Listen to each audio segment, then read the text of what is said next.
hit record, it's recording. Voice recording. Press record, hit it again. Here is the candle for best cake. It's a funny thing watching old home movies. Here's the candle. Hey, I got it.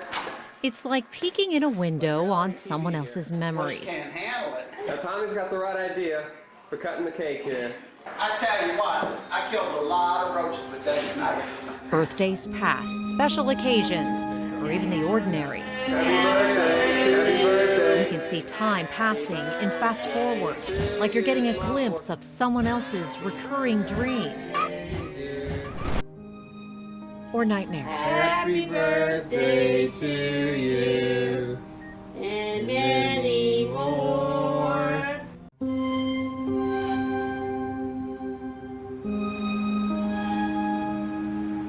Washington was hit so hard. We had fair enough warning. They had enough advance notice. We thought it was a nice facility. I mean, I think they're just so overwhelmed. So these people don't have to be dying in these numbers. No, I mean, this is preventable. There was a gross neglect. This is Daddy and me. Thomas Zenko loved to cook. Stuffing. He put everything in it. He puts shrimp, oysters, artichokes, everything. He just kind of put everything with the kitchen sink. He was a butcher, a restaurant owner, and ended his working years in the construction business. The diabetes, Parkinson's disease, and 2 strokes ravaged his body, leading his daughters to put him in Forest Manor Nursing Home in Covington in 2013. It's been a battle. It's been a battle to keep him safe and healthy. In a sadistic irony, in his final years, a simple meal could prove fatal for the one-time chef. Zenko was what's called a silent aspirator.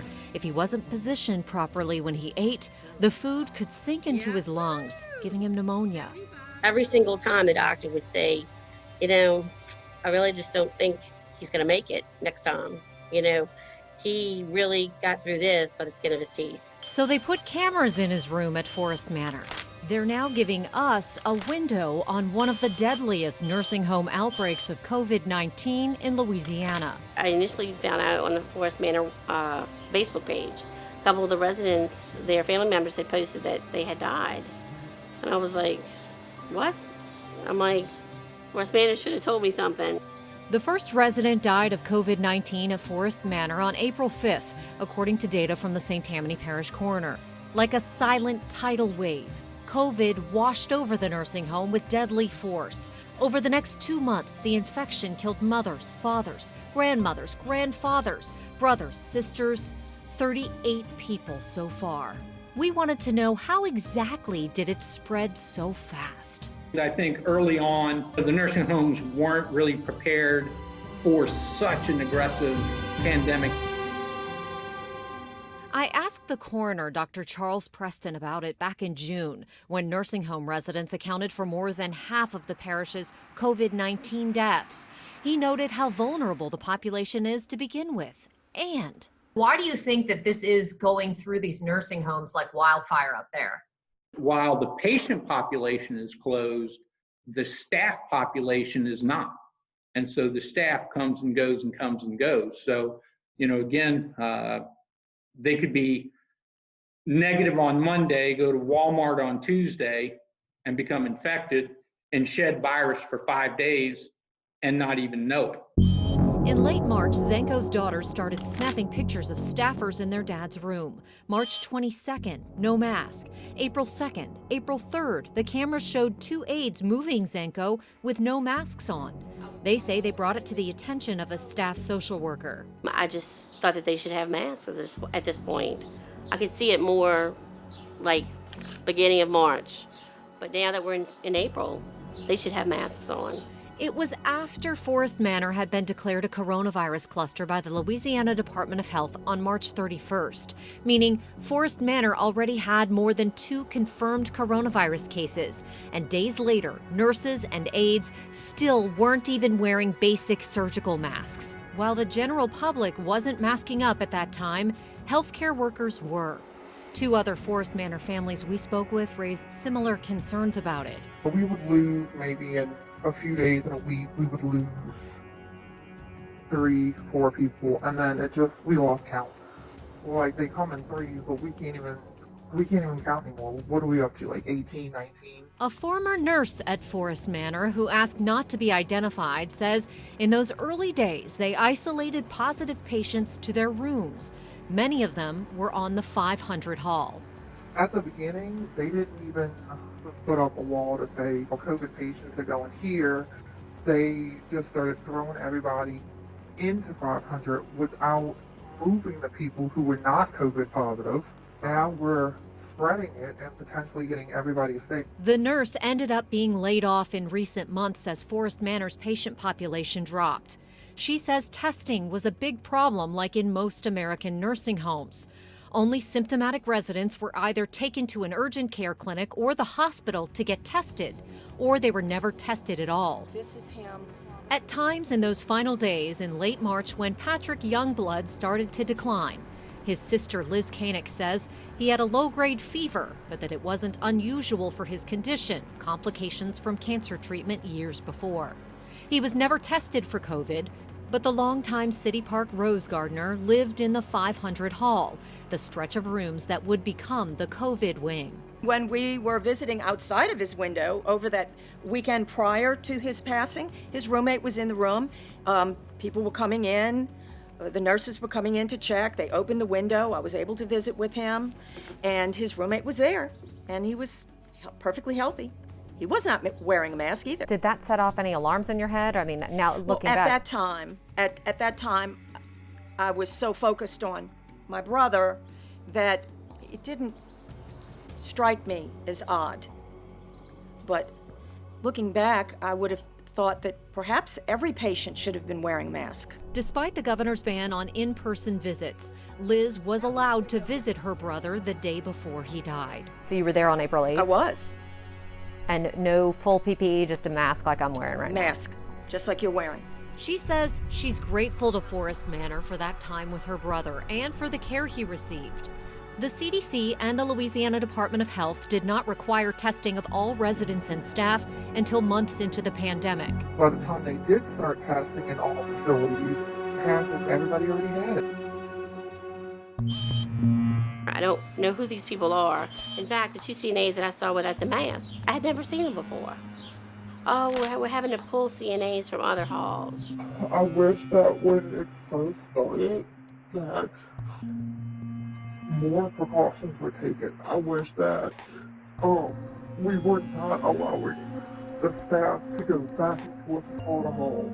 That if you worked the COVID hall, you stayed down that hall. You did not come off of that hall. By April, Zenko was spending time out in the hall. Somebody has to watch him because he has a tendency to choke on his food. Somebody has to be there in case he starts choking. This picture is blurry, but it shows Zenko in his wheelchair in the hall. Look closely and you'll see his tray of food there. Staffers had to watch him eat. Before the pandemic, he would be taken to the dining hall. Then, aides started watching him eat in his room. But in March, they started wheeling him into the hall, possibly exposing him to coronavirus patients. Zenko's daughter says this was April 3rd. Him being in the hall, he was a sitting duck. We did have a few that had gotten COVID on that hall. We had about maybe half of those residents pass away that had gotten it down that hall. The nurse says Forest Manor added hand sanitizing stations, and staff did use gowns, masks, and PPE when working with COVID patients. She says they had a good supply of PPE in the beginning, something echoed by the administrator in emails to families. When they ran out of gowns, the nurse says Forest Manor sewed arms onto hospital gowns for protection that the staff put on and off when entering and leaving the COVID hall. We could have done so much more. That was hard. There could have been more that was done to protect these residents, to protect our dad, and it wasn't. In a lot of ways, I find that it was negligent.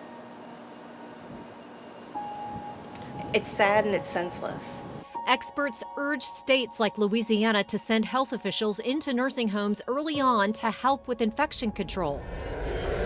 The states should have put the state inspectors into these homes that have the virus and have them there all of the time during the day to make sure that they have enough staff, they have enough PPE, and they're practicing safe practices. So a lot of states have not done that. Louisiana health officials say they worked with the CDC to do a virtual infection control assessment with Forest Manor on March 15th, a pioneering program that was later used in other states. LDH strike teams physically went into the home May 15th after the critically short supply of PPE rebounded. That was after the virus had killed 32 residents there.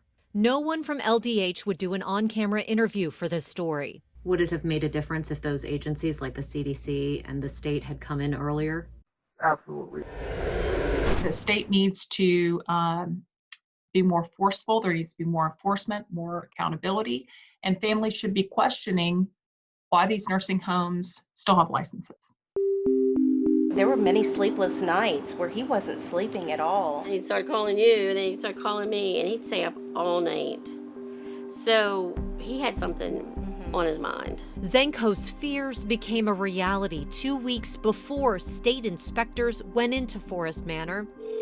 I'm the daughter of Thomas Zenko, and I was trying to see if I could get him on the phone. He went to the hospital for a fever and a suspected urinary tract infection. He's not going to be able to use it himself, but I wanted to see if I could talk to him.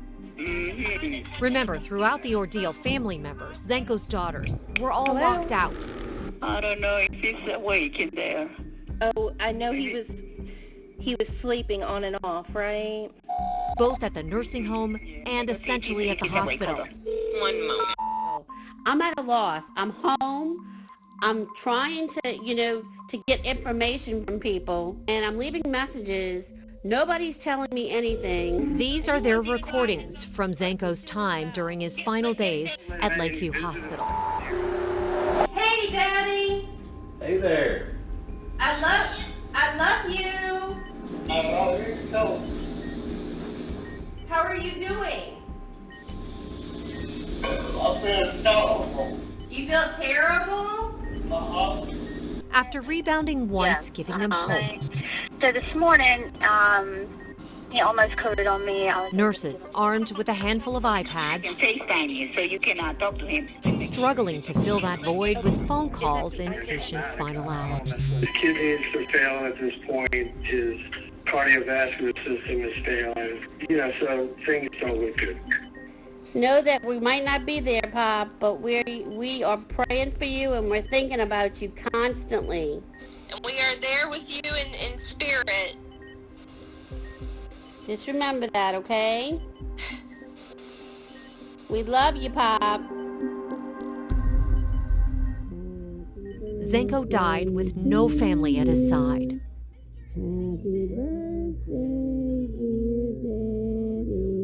It's the worst kind of home movie you could possibly imagine. The one where the candle goes out.